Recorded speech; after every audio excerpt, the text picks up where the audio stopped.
upcoming speakers. We've got the CEO of IBJ and Gleaner Spoonbake CEO speaking in the upcoming weeks.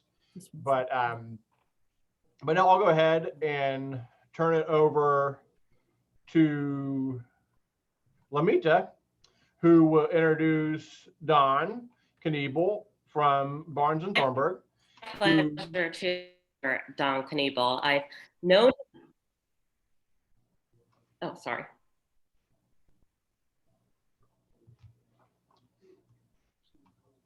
Are you able to?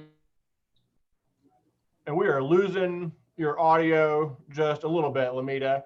So I'll turn it over to Don, if you don't mind introducing our panelist, and we'll go ahead and let you kick it off. All right. Well, first of all, Lamita, thank you for organizing this wonderful panel. Two of these people on the panel I've known before, and I met Bart just recently, but it's a wonderful interfaith panel as we begin to discuss the issues of religion in trying times. In the last year, have certainly been trying times. Let me introduce first Rabbi Sandy Eisenberg Sasso. Sandy is the award-winning author of God's Paintbrush, In God's Name, God in Between, and many other inspiring books for children of all faiths and backgrounds. She was in 1974 the second woman ever to be ordained as a rabbi, the first rabbi to become a minister, and then she and her husband Dennis have led a congregation, Beth-El, Zedeck in Indianapolis for a long time. Sandy recently retired, but is very active in the community. She holds a doctorate in ministry, is active in the interfaith community, which is where I have met her, and has written and lectured on the renewal of spirituality and the discovery of the religious imagination in children of all faiths. And so, Sandy, thanks for doing this. Bart Shaw is a pastor at Traders Point Christian Church. I think many of you know it's a large multi-site congregation active throughout the greater Indianapolis area. He has been leading their strategy and implementation for the entire group's ministry, which involves about 5,000 people dispersed among 500 different groups around the city. He also now leads the North Campus of the church in the heart of Carmel, which now has, I think, about 2,000 people. He has spent most of his career in full-time ministry, with the exception of a more recent year-long stint as an operations director for a South Bend media-based company. And then finally, Rima Shahid served as the first executive director of Women for Change since 2017, which I know Sandy was involved in getting started. Before Women for Change, Rima served as executive director of the Muslim Alliance of Indiana, which is where I met her, and spent more than a decade working as a trade development officer and cultural attaché at the Pakistan Embassy in Bahrain. She has a passion for advocacy and a collaborative philosophy, and she brings a unique perspective to a variety of things in the community. So welcome all panel members. The first thing I want to do is to begin to get a sense of how the religious communities that you all represent have responded to the COVID crisis. And I think I'll start, Rima, with you and sort of identify what your traditional in-person services would have been like before the pandemic, and then what you had to change to. Yeah, thank you. Thank you all for having me. And I recognize I'm the only non-clergy member of this panelist, so I will try to do my best as a layperson. According to our tradition, we hold our in-person gathering similar to other faiths on Friday, coincidentally. And there was a lot of discussion around this. We have a sermon, which is called a khutbah, that is followed by prayer, and it all equals, it's a very numerical system. Muslims are big on math, and it's supposed to be 4 rakat total, but because of our tradition, you're actually not able to do that online. And so what it has caused is people not be able to participate as they normally would have on Friday during our Friday prayers, and we're relying on Zoom sermons, but having to pray that full 4 prayer instead of the 2 prayer. It's very complicated, and I'm happy to explain further offline, but if I tried to explain further, it would take up probably the bulk of the hour. So, Rima, why don't you just, I know you all gather on Friday traditionally all around the world, and people stop what they're doing and they gather for prayers. And under the tradition, that has to be an in-person prayer, at least for 2 of the 4, right? That is correct. And because of that, how has that affected your ability to reach the people through virtual means? It's been very difficult because we're not allowed to count those as that full Friday prayer. So there's a real sense of I think, loneliness right now. Our community as it was, it doesn't feel the same. It feels dispersed. I have not entered our mosque in a year and a half.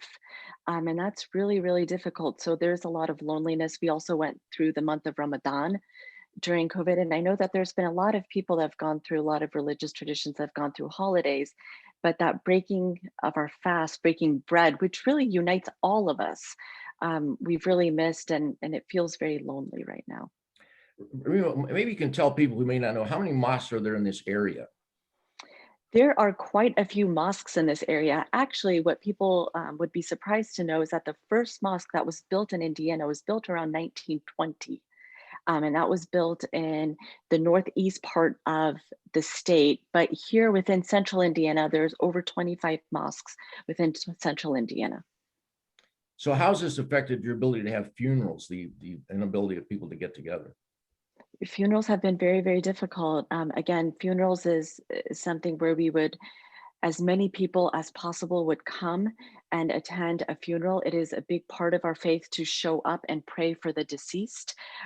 As my friend Sandy knows from our committee meetings at Women for Change, I would often be going in and out of a funeral at any given time. But because of COVID-19, we are not having those in-person funerals as we normally would have. And that's been very difficult on people, because what our religion teaches us is if that the more people that gather for a funeral, you know that this person is blessed and this person is going to a better place. But because of COVID, people can't get together. It's not because that individual that's passed is not necessarily blessed or going to heaven. It's because of the pandemic, and people can no longer get together as they would have. Rami, is your mosque doing an online Friday prayer service? So we're not allowed to call it Friday service. We call it a Friday sermon. Okay. So we are at times providing that, but as you're seeing right now with me with Zoom, people have a habit of rambling. So that Friday sermon from 20 minutes has often gone to an hour and 20 minutes. So we've had to have a few conversations with our imam about not monopolizing the Zoom ability and speaker view. So what are you seeing in the way of an effect on attendance, your online versus your traditional Friday prayer service?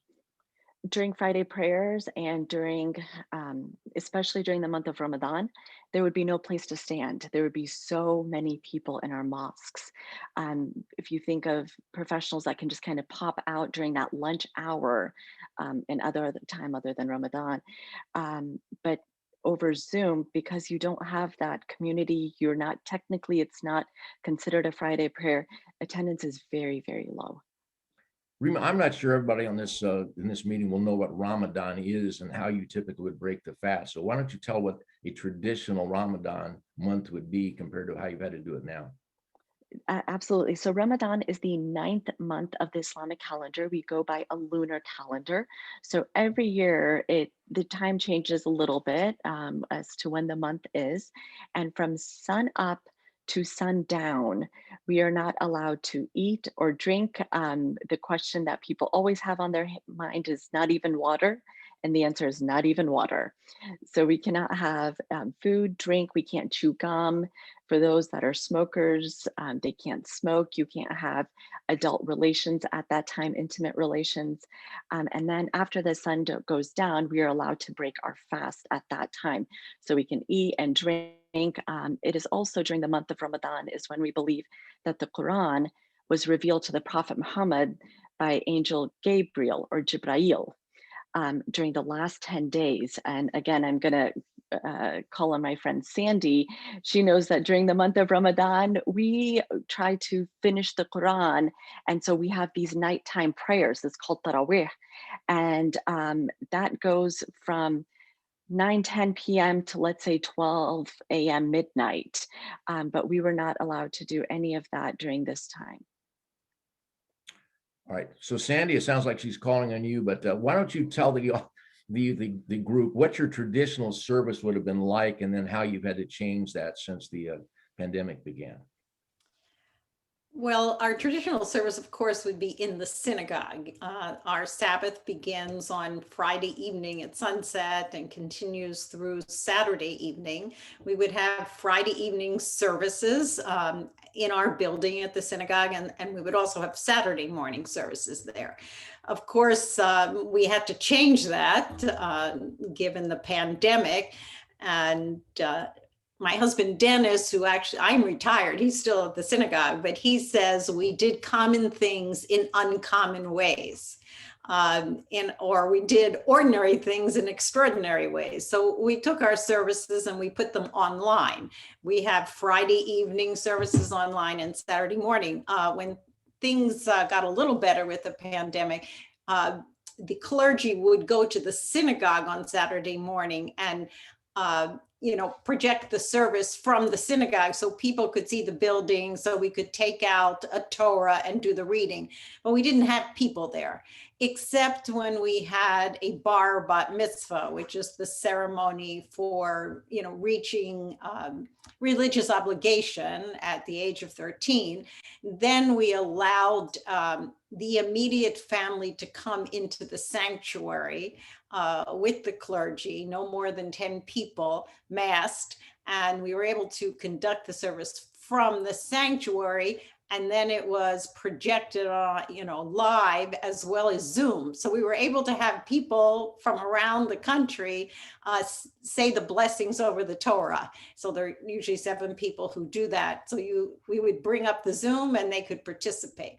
So basically we tried to create a virtual community. As you know from the book of Genesis, it said it's not good to be alone. And the Hebrew word for alone means without help. So in many ways, what the synagogue has tried to do is help by creating virtual communities, by phone calls, by doing education programs, providing science information. We had physicians on Zoom calls to help people understand what was going on and how they could stay safe. And then we did lots of children's and educational programs. I did some readings of my children's books, which was great fun. And so we've continued that. Now, we did something different than the Muslim community. We actually shortened our services instead of making them longer, because it's very hard, as you all know, to stay on a Zoom call for too long and keep your interest. So the Friday night service and the Saturday service was actually shortened in order to keep the interest of everyone. And also we considered the virtual community a community. So for example, you would not normally say the mourner's prayer, which is called the Kaddish, unless there were 10 people gathered. The smallest number that consists of that makes a community is 10. But we considered the people who were on Zoom to create that community in order to allow people to say the traditional mourner's prayer. That's very significant for the community. Sandy, Rima talked about how their attendance, virtual attendance, has dropped from what it had been when everybody was standing in the mosque and shoulder to shoulder. What's your experience been with attendance? Actually, the opposite. I know, it's very funny, I guess, because we've had more people in services on Zoom than we had in person. And what was so interesting was that we had people from all over the country. In fact, even internationally, we have people from Israel on the call, because what happened is families were across the United States, right? And often they could not come together on a normal Friday night, but so you'd have somebody and then a grandparent from Florida or from California. So we actually expanded our community nationally. And for some reason, people, it's so easy on Friday night to get on a Zoom call. So I would say it's easy, plus people are desperate for community. So and desperate for rituals that they used to do together. So the virtual reality allowed us to create it. And people who never came to Friday night services, they're on the Zoom call. It's really wonderful.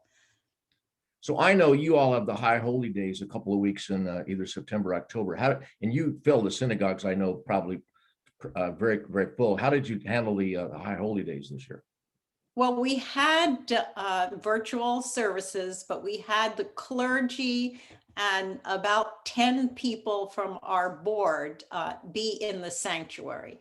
So all the rituals that would take place on the pulpit were still able to take place. And you could see the building, the sanctuary, the Torah, etc. So the rest of it was virtual. The majority of people were watching, from in a Zoom experience, or actually we did a live experience where we had much better sound, etc. I mean, there were many holidays that we experienced through the pandemic that we could not do what we normally do. Perhaps one that was significant was Passover. So it's very traditional to come. It's really more of a home holiday than it is a synagogue holiday, but it's very traditional for families to visit from out of town and to have large community seders in their home. Well, we couldn't do that. And we encouraged people to do Zoom with their family on Passover. But we did think of the fact that the Israelites, when the last plague, when they were about to leave Egypt, had to quarantine in their homes until they were able to leave for freedom. So we used a lot of symbolism through biblical passages that actually talked about times of quarantine and how people got through them. So what have you done about funerals? I know Rima talked about the effect it's had on funerals because you can't get in-person attendance. How has your congregation handled funerals? Well, we're not doing memorial services either in the synagogue or in the mortuary that brings a lot of people together. However, we are doing graveside funerals in which the immediate family, up to 10 people, can come. Some people come in cars and just wait till afterwards. And then we often make that live or in Zoom experiences. I would say that's one of the harder things, because normally, a funeral we would gather many people for a memorial service and then go to the cemetery. And particularly in these cold months, it's really hard to do a lot of liturgy and speaking when you're standing in, 0-degree weather. So that has been challenging. But we've done the best we can, given the circumstances. Rima talked about the Muslim tradition of people showing up at a funeral, even if they didn't know the deceased. Is that part of the Jewish tradition as well?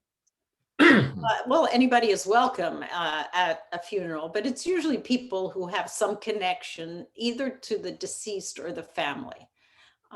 But there were a lot of funerals during this time that would have been quite large, really large, because they were, very active community people.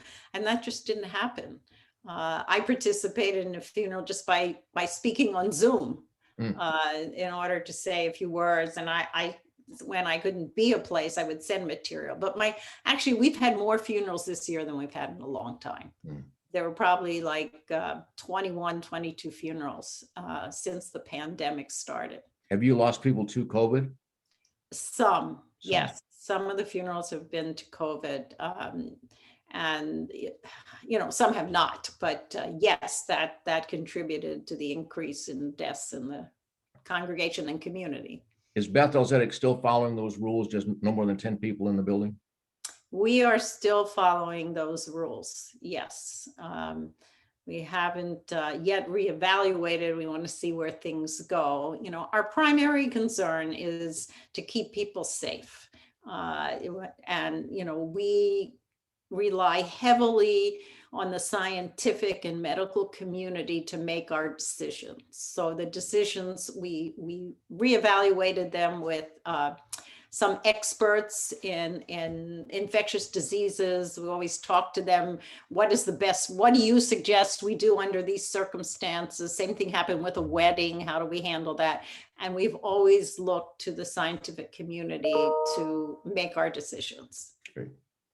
Well, Bart, I think many people may know what a traditional Christian service looks like, but why don't you tell us a little bit about the Trader's Point and what your typical service would look like before COVID? Sure. Yeah. Thanks again for having me too. And I appreciate, Sandy, all that you had to say. I can relate to a lot of that. I mean, for us, like everybody, it was pretty typical. Before COVID hit, I mean, we met on the weekends and most of our people were coming to in-person gatherings, although we did have a pretty good contingent that would meet online. So we maybe had, for our church, probably about, I would say less than 20, but maybe close to 15, 20% of people would tune in online on a weekend. And that's since almost flip-flopped, in COVID. And so after the initial shock and after, curling up in the corner and wanting to just have a blanket and wait for the storm to pass, we realized we're going to have to step into this thing. And so we've had to really say it's go time. We have to figure out how to adapt. And so the church has traditionally not been great at adapting to things and innovating, but we've had to really step into innovation on the digital front has been a big piece of that. And so we have built out digital infrastructure. So for our church, we had already planned about a year out to build a fully fledged online campus. So not just having streaming services, but to have staff for that campus. And so we've since done that. As soon as COVID hit, we raised that thing up in a few weeks. And so we've been developing that ever since. We restructured our staff. And so we have a team that oversees our online campus, an online campus pastor and groups people and chat hosts and things like that that are helping people engage digitally, which is very different than what we did before. Before we would say online is a great place to start, not a great place to stay. And now we've stopped saying that. We really believe that that can be a place where people will and can connect. And so we're having to adapt some of our methods to be able to meet that. And so people have done watch parties and things in homes, and there's been everything in between. We have been physically regathering since about September. We started meeting again. A lot of protocols in place. So again, safety is a top priority for us as well. We've got plenty of medical experts we walk with through the whole thing, follow all the CDC guidelines. We have people spaced out, masks on. And so it's very safe environments, but they're a little different than they were before. Obviously not as many people, which makes it a lot easier. So we're probably at about 25% of what we saw in attendance physically right now. We have overall, though, like Sandy was saying, more attendance overall. So we're really trying to figure out how to gauge those online numbers. And so very conservatively with our online engagement, we're still very much higher than we were before the pandemic. And we've seen that. We've seen new people coming to in-person gatherings. Every week I meet new people who are coming looking for hope, looking for help, and we get to point them in that direction, which is really, really cool. And so we've had to adapt a lot of what we do, even in content to some degree. So how are we addressing, all of this? It's really not been so much meeting tangible needs in the community, although we've done some of that. It's been meeting more like mental, emotional, spiritual needs. And we're doing a series right now called Let's Talk About It. We're talking about anxiety and addiction and depression and anger and doubt. And we feel like these are things that are very relevant to people. God has a lot to say about them. And it's been very difficult, but we feel like we're made for this. The church should shine brightest when it's dark. And so that's what we're trying to do. Bart, I've been to some Traders Point services, and I know you focus on entertainment, bands and things of that kind. How have you been able to accommodate that idea in your online services? Yeah, they've translated pretty well. So obviously you have to make some concessions, and we all know it's not exactly the same. I mean, it's not the same to watch online as it would be. Our production value, for the lack of a better word, has continued to increase. We're trying to make those as seamless as possible, as good of an experience for somebody to get at home what they would get in a live in-person gathering. We have excellent musicians and worship bands, and so there is some production to that. There's not a lot beyond that we do that is extracurricular draws. It's really just really well done worship and then really excellent teaching from the Bible. And that's really it. It's a very simple service. There's not a lot of bells and whistles outside of that. So we still do those. Online, it's different. We have watch parties, for example. So some people maybe have friends over they feel comfortable with, maybe even some of their small group or maybe just their family. And it's just harder to engage in corporate worship together as the body when you're in your living room. But it's easier. Some people like it because they can wear the PJs and eat the waffles and still go to church. But that's a whole new set of issues we got to deal with. But yeah. How has the COVID pandemic affected your funerals? It hasn't affected it very much, honestly. I mean, some of the things Sandy mentioned are very similar for us as well. I mean, they're obviously smaller. There's more protocols in place. We don't do food and things like that, which is a bummer because a lot of families would spend a lot of time together, meals, that sort of thing. That's just not as easy to do. We do stream them. And so a lot of people will tune in on Facebook Live or Zoom or something like that to connect. And so that grieving process is just harder for people. And they're doing things like you'll see maybe at some weddings and things where they'll have different bands like, hey, if you want a hug, if you're okay with a hug, that sort of thing. Some people will do that for family. But for the most part, they're still very much masked and distanced.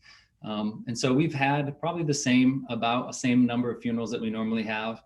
We have not had a lot related to COVID. I don't know if we've had hardly any really, but we've had a normal run of funerals, and they're just harder for the families to kind of go through the grieving process with being smaller and not having as many people there as you'd normally have. But as far as functionally, they operate pretty much the same.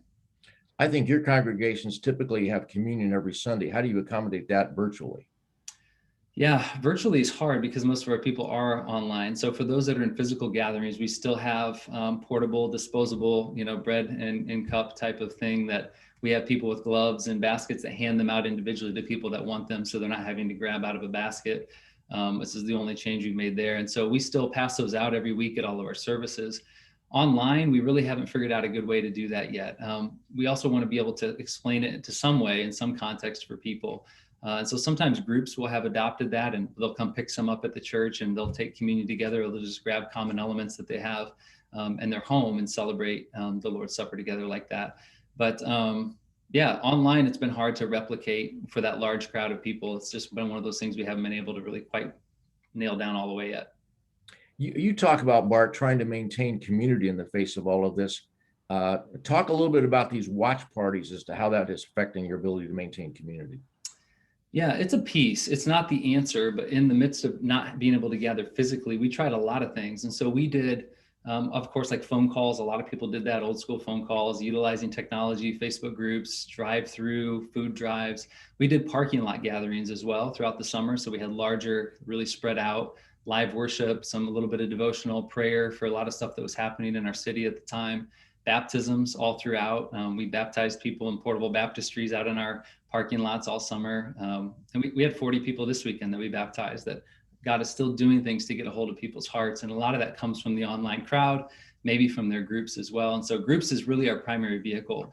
Watch parties are a little piece of that. So some groups will watch it together. Maybe their family's not ready to come back physically for any number of reasons, which is fine. And so they're watching together, watching online, and they're inviting some friends over in the safety of their home with just a couple of people. So that's how some of those are working. But really, groups is that main vehicle where it's kind of back to the original Christianity, right? It's temple courts, house to house. And so we've got hundreds of them all around the city where people are processing, studying, trying to apply what God is saying to them through his word. And so we're just trying to keep people in community because we know as humans, we need that. Rima, what are your congregations trying to do to maintain the community that they otherwise might have had? So a lot of folks actually count on the mosque as a source of finding or receiving food, whether they're Muslim or not Muslim. I know that there are a few mosques here in the city that have food pantries, or they'll have a hot breakfast on Saturday mornings, things like that. And we've actually seen an uptick in families that go to the mosque asking for food-related assistance.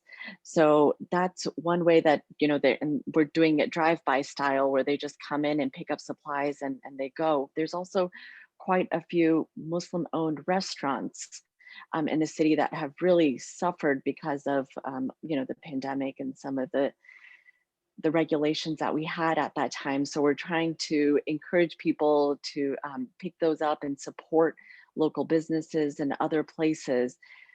We've also, during the month of Ramadan, had group worship, where it's not the same. You still have to do it on your own, but at least there's a community there that will support you and get you through those very long nighttime prayers. If I'm going to be very honest, I am guilty of falling asleep during that midnight prayer, but there'll be someone screaming and I can hear it all of a sudden in my AirPod, like, Rima, you have to get up. So these are ways that we've tried to pivot, be there for one another, and continue that sense, especially for those that really need assistance. So these are online communities that are being established to make you accountable? Yes, and they're tough. And they can see you falling asleep. They did. They definitely saw me falling asleep, and my mouth was open when I was asleep as well. So I will share. Sandy, I know communities have been a huge part of the Jewish community for centuries. What have you done to maintain community? Well, I mean, I think we've done that through a lot of our Zoom calls and live streaming. I mean, we have once a month something called Cocktail Judaism, which we used to meet in person, and now we meet by Zoom. We usually have a major speaker to deal with a current issue. We were fortunate enough to have Ron Klain before he became the chief of staff for Biden, because he was a bar mitzvah at Beth-El Zedeck. So that was very fortunate of us. We've had physicians talking, and then we just talk about issues, mental health issues, how do you get through hard times? And that has built community. There is something called Popsy's Pantry at the Jewish Community Center. So the Jewish community has food available for people. We've also, the community as a whole, not just our synagogue, has provided help with people who are having trouble finding how to get the vaccine, because some of the older people really don't know how to use technology. So there's somebody there to walk them through how to schedule an appointment.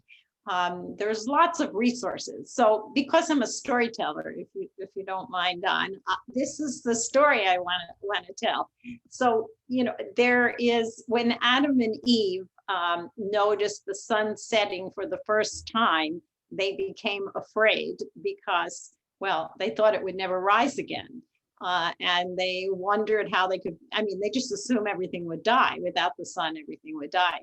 So how did they get through the first night?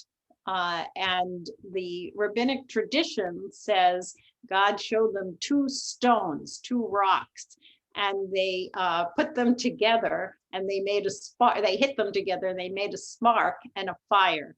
And that fire helped them get through the night until the sun rose again.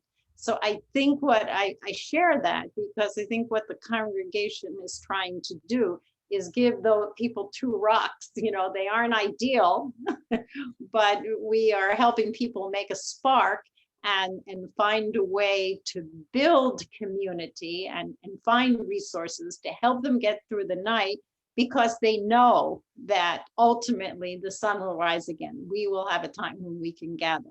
So that's the effort that the synagogue and the Jewish community is making. Great. Rima, how do you think your traditions have helped people get through this pandemic with all of the discontinuities that you've had to face? Yeah, I think that we are, and Sandy, sorry, I keep bugging you. I keep bugging her at Women for Change as well, with the prophet names, please.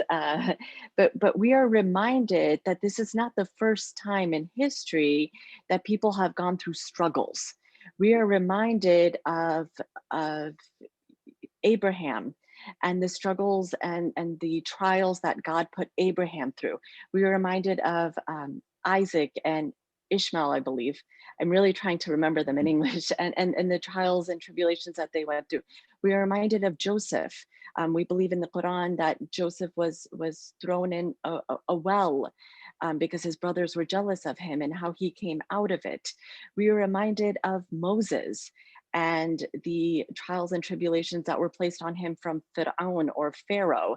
And we are reminded of Jesus and all that the people were accusing him and persecuting him.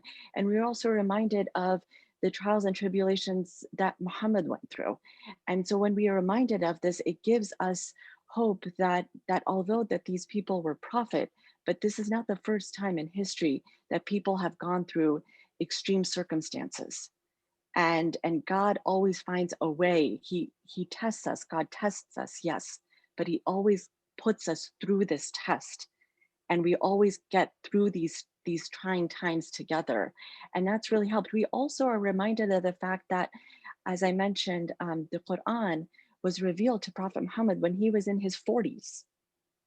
So before he was 40 years old, there was no Islam, there was no fasting, there was no going to the mosque, there was no praying 5 times a day. But he was a community leader because of how he treated other people, because of his truthfulness, because of his civic engagement. And that's a big part of our faith. And that's something that we can do despite the fact that Friday prayers are not counted in the same way, despite the fact that the sermons are sometimes difficult because they go on too long. But we can still give back to the larger community and engage in ways to make a positive impact, just as our prophet had done. After the Quran was revealed to him, it wasn't for many years that they built the first mosque, but that doesn't mean that Islam didn't get through those times.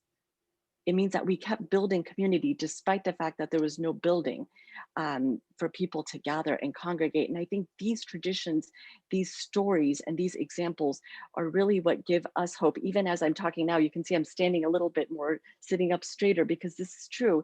These things help remind us that although these times are difficult, God will never give us a trial that we cannot overcome.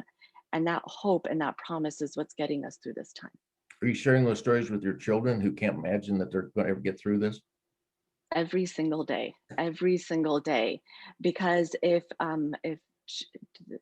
Yunus, Jonah, I believe, the prophet that was swallowed by the whale, if he can get out of that difficult time, if Moses, my son is actually named Musa, which is Arabic for Moses, if he can escape Fir'aun, and if God can cover them by the sea and he parted the sea for them, then God will get us through this time. This is his promise to us. Great. Bart, how do you think the Christian faith tradition has helped people get through this pandemic? Yeah, for sure. And that's really good, Rima. I appreciate you sharing that. We can identify with a lot of the same stuff. Perspective is everything. And like I said before, I mean, we feel like, the good news of Jesus was made for this. Light shines brighter in darkness. We've all seen that we have far less control than we ever thought, right? If anything, the pandemic has showed us we have so little control. And so we have people coming to us all the time that we are trying to direct to Jesus for hope, for help. And we believe it can be found there. And so this is our time to go. And so, like I said earlier, I think the mental, emotional toll is the big thing that we see, and it's huge on people. The way that I've described it to people as I've kind of processed myself over the last year or so is it's kind of like death by a million paper cuts.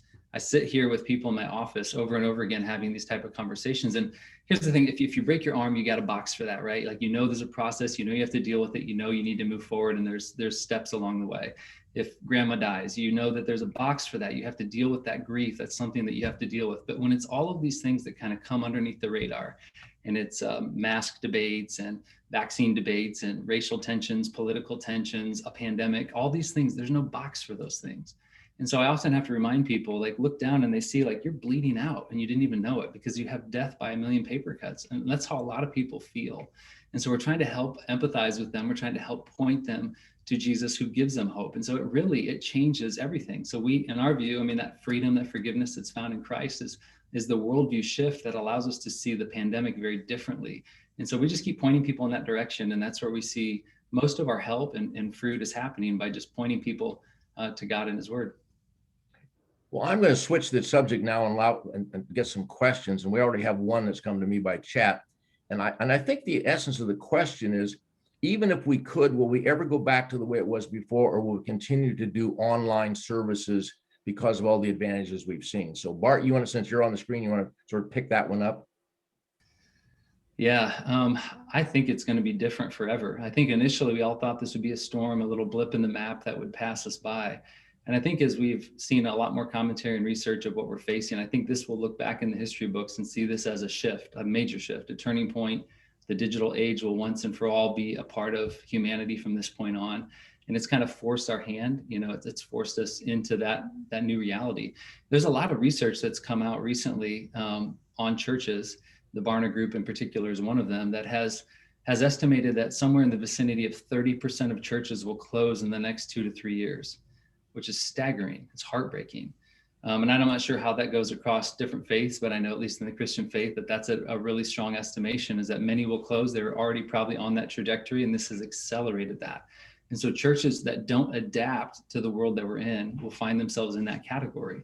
And so we're really trying to figure out, like, how do we, of course, we never change the message, but we change the method. And so how do we find new methods to reach people where they're at, and not just be even Sunday centric? How do we meet people and help them engage with their faith throughout the day, all the time? And so we are getting very innovative. And I think church in general is having to find ways to innovate that it never has before. I think we'll see a real birth of innovation in the church, alongside a death in part of the church that is not able and willing to change.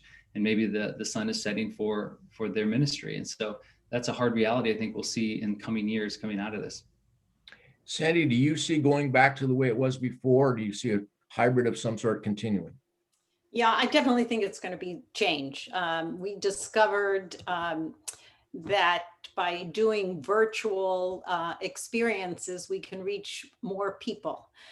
So we're going to have to find a way of mixing the two. I mean, people are desperate to come back to the synagogue, and they're also desperate to see people face to face and shake their hands and embrace them. So we're definitely going to go back to that. But at the same time, people are finding a lot of the online programs very accessible.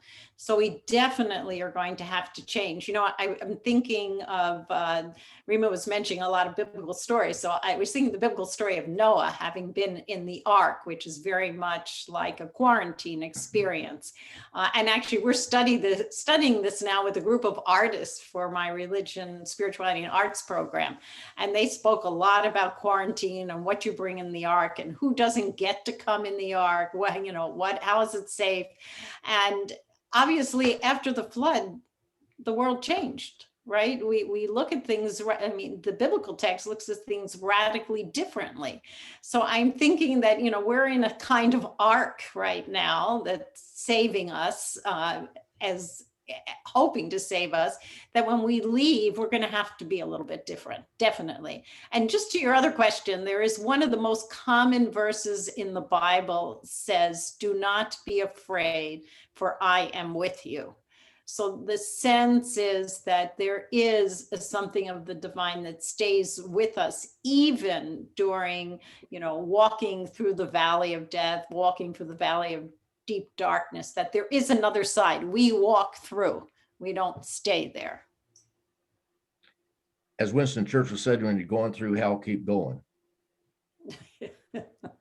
Yep, absolutely. Rima, what do you think? I'm Will sorry. your tradition adopt some of these modern things and not go back entirely as it was 2 years ago, or you think you'll be adapting to the change? So again, I'm not a member of a clergy, I'm not imam, but I don't think our methods will change. But what I do think will change is the messaging. When we talk about funerals and how many people are in the room, I think we're going to talk about that a little bit differently than we have been. I think the strict way that we address some of those things are going to change, because it's just not possible to do all that we were doing a few years ago. Frequently, if any of you have attended prayers in a mosque, you will hear the imam saying, stand shoulder to shoulder, don't leave a gap in where you stand, don't leave any space between your fellow person that's praying next to you. I think people are going to leave a little bit of a gap and a break. I don't think we're going to be standing as close. So the method will stay the same. We will still be praying those furakat, or the way that we're praying, but the way that we're doing it might change a little bit. And the messaging from the imam, I think, is definitely going to change. If anybody has any questions, I think you have two choices. You can either send me a chat and I'll try to ask the question, or you can simply unmute yourself and ask the question. So I'm happy to have either way done. Anybody has a question? While you're thinking about that, Rima, why don't you talk about what happened this year to the Hajj? First of all, what the Hajj is and how that affected really one of the most important parts of your tradition. So every year we have 5 main pillars in Islam. And one of those pillars is to, if you can afford and if you are able-bodied, to perform the pilgrimage to Mecca, and it's called Hajj. And so you actually go there, and there's many different parts. It takes about a week, and it is, I believe, the 11th month of the Islamic calendar. And you can always see people in Mecca, not just during Hajj, but always going around the Kaaba or praying. And for the first time, their Saudi officials had to close non-Saudi residents being able to go to Hajj. For the first time, we didn't have anybody in close to the Kaaba. And that, even for me, for my children, that was a very difficult moment to see that building empty. It brought tears to all of our eyes, because that's something that continues to give us hope, is to have people there at the Kaaba, and for the first time, Hajj not being open for people. And that's a real moment. we're all there in unity. Everybody wears the same clothes, no matter if you're a king or a pauper, you all get treated the same. And it just shows how in Islam, nobody is treated differently. And despite that, because of the pandemic, it was not open for folks this year. But I hope, inshallah, God willing, as we say, people will be allowed to go back and perform Hajj. One of the questions is, it appears, at least to that person asking the question, that some churches are able to have in-person services using masks and social distancing. I guess the question is, why are we not all doing that? Sandy, do you have an answer to that? Why are you not allowing bigger congregations with social distancing and masking? Yeah, we are, first of all, I think it depends on the size of the congregation and your sanctuary. If you have a very small sanctuary, you're not really able to social distance. The other is we are still following guidelines that we're receiving from the physicians who are in our congregation, who recommend that we keep, we do have service who recommend we keep services at 10 people a person. We also have a lot of elderly people in the congregation, who might come and then would be at greater risk. We keep reevaluating. Our primary concern is health and safety. Once we feel that we can have an in-person service and we are safe, we will do it. I think everybody has to make that decision for themselves, and each congregation has to make it for themselves. I was just going to say, one of the things that the community is doing, I think, is helping people continue with rituals that often marked the week and the year. I don't know about the rest of you, but I have to check what day it is, because there's certain monotonous time. I knew on Monday I did this and on Wednesday I did this, but I don't do that anymore, right? All the days seem similar. So it's very helpful. Like, for example, on Friday night, I know I'm going to light candles. I'm going to say a blessing over wine. I'm going to have the challah, special bread for Sabbath. And I know that Passover will be coming up. And I think these things help us mark time and give it some structure. And that's desperately what we need. The question is, are the congregations is the staff and the leadership communicating to the congregation the need to get vaccinated? Sandy, you're on this. Absolutely. I mean, first of all, we have a family service program in the Jewish community, and they are sending out notices to everyone in the Jewish community. If you are if you are over 65, you can go online and you can get your vaccine. And if you need help, call us. We'll help you process it. So yes, there is. As far as I know, there's almost no opposition to getting a vaccine. I mean, I can't speak for everybody, but the Jewish community really, I guess, listens to science very strongly. And all the people I know, when the vaccine becomes available, are planning to get the vaccine. How about your congregations, Bart? Are you communicating the need to get a vaccine to your congregations? That's a good question. We're not overtly communicating, go get the vaccine, but we certainly have referenced the vaccine a number of times as a hopeful option to helping us get back to normal. We've had plenty of people get the vaccine. We're a large, diverse church. We have people on all sides of that spectrum, for sure, of how they feel about the vaccine at this point in time. And so we're just trying to help people navigate through, just help seek and understand conversations. Like, how do you give people grace? How do you start digging into stuff and make informed decisions and not just jump to conclusions? And so, it's kind of everything in between. So it's not something we've hit on directly, but we certainly are not discouraging people. And I think are encouraging, but we haven't really said anything from the pulpit or anything like that. But we have a lot of people that are starting to get it already, which is great. How about you, Rami? Are your congregations being advised to go get vaccines? Yes, they're sending out regular messages. We have quite a few physicians that are always being consulted. And so there are regular messages as to which groups the vaccine is now available to.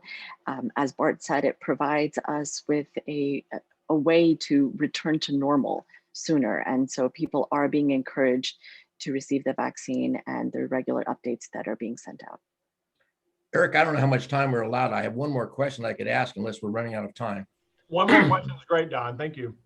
All right. The question is, the inability to meet with other people is causing depression? Are your congregation seeing that? And if so, how are you dealing with it? Bart, you want to take that one? Yeah, for sure. Like I said before, we're seeing a ton of that. We've seen it heightened more than ever before. I think mental health is the issue of the day. And so we're trying to help people identify with that. We've partnered with so many agencies in the city to help get good counseling to help people navigate through some of the stuff that they're facing. Pastorally, we've done a lot of that as a team, trying to help people navigate. We've opened that up to our whole staff. We have a large staff for them, for their spouses. There's free counseling benefit for everyone that's on our team. That's part of that message series we're in right now. Like I said, let's talk about it. We're talking about depression here in the next couple of weeks to hit that really specifically and just help people understand that it's okay to not be okay and to try to give them some hope and help leading forward. So absolutely, to whoever asked that question, that is something that we are facing a ton of, and we're addressing it because it's super relevant. How about you, Sandy? Are you seeing depression in your congregations? Well, yes. I mean, we have, whenever anybody we learn that someone's going through a hard time, like there are a lot of people that need surgery now and then no one can visit them, all these kinds of things. We make phone calls. We talk to people individually to get a sense of where they are. There have been issues. We've directed people to places where they can seek help. We've provided sort of spiritual experiences, hopefully that can lift people up. But yes, being by yourself is particularly difficult. So everybody who lives alone in our congregation, I mean, I have to give a credit to Dennis because he's doing this. He called every person who lives by themselves because the feeling was that, they would be more isolated. And, that has been, people have really appreciated it. So there's counseling available, and we've done everything we can to try to address, this sense of isolation. People have, delivered food to people. We've connected people who are alone, who need help. But of course, this is a difficult time for us. Rami, anything to add to that, what you're all experiencing or doing? We launched a Muslim task force, and so people can call in if they need to get in touch with mental health providers, if they just need someone to talk to in a confidential way, if they need some sort of food assistance, if they need financial assistance, and we're putting them in touch with other community members. I can tell you that task force is, they're receiving quite a few calls because people do need help, or even someone to talk to right now during this time of loneliness and isolation. So that's been a great way to try to keep people connected as best as they can. I also wanted to add the way the Shahada, or how people convert to Islam, is you say, La ilaha illallah Muhammad Rasulullah. There is no God but God, and Muhammad is his messenger. And that line also gets us through, because God is always there with us, and he will get us through this very difficult time. And that's something that we rely on every single day. As I shared, I have 3 children, and every time they're like, when is this going to be over? I'm like, La ilaha illallah Muhammad Rasulullah. God will get us through this time. Well, thank you, panelists. We can go on and on and on, but I know we got an end date that we got an end time we have to deal with. So thank you all, panel members. And Eric, I'm going to turn this back to you. And thanks for giving us the opportunity to do this. Yeah, thanks, Don. I can tell you thoroughly enjoyed kind of working with our panelists today. And that was a beautiful segment to end on. So we're going to send a certificate of appreciation, Don, for your time today. A small donation we made in the Patashu Foundation. Please join us next week for the CEO of Gleaners. And then February 25th, we will be doing our signature event for the year. Abe Lincoln Scholarship will be giving out over $40,000 to Marion County high school seniors for overcoming all kinds of hardships. My wife, Lamita, had some technical difficulties earlier, so she switched computers, and she goes back her whole life with Don. So I'm going to let her close us out with about a minute, whatever the opposite of introduction of a speaker is. So I'll turn it over to Lamita. Hopefully this is working now. Can you all hear me? Yes. Yep. Perfect. I just want to say thank you, Don Knebel. I've known him for over 30 years, and we tend to ask people who join us who inspired them. And I just have you know, your bio and background inspired me to aim high and, you know, to get my minor in political science. And just reading about how passionate you are with religious traditions and helping others have a better understanding, and speaking with different groups and communities, and in the Middle East and the First Amendment, as well as, you know, you being a frequent traveler internationally and bringing people together. I just feel your bio is so impressive. And then on top of that, still find time to enjoy woodsmith hobby and making your own furniture for your cabin in Brown County. I mean, across the board, from culture to environment to different religions, you really do a great job showing how mankind, we're all connected, and how all of us can do marvelous things with our minds, our hearts, and our hands. And it was wonderful to have you moderate this panel today and bring everyone together. And it was lovely to hear and just witness interaction with the different communities and what's going on. And we are all connected. So Thank you, Lamita. so much. Great to see you. Thank you. Thank you. Meeting adjourned. Thank you, Eric. All right, Thanks, everybody. guys. Thanks, panel members. Thanks, everybody.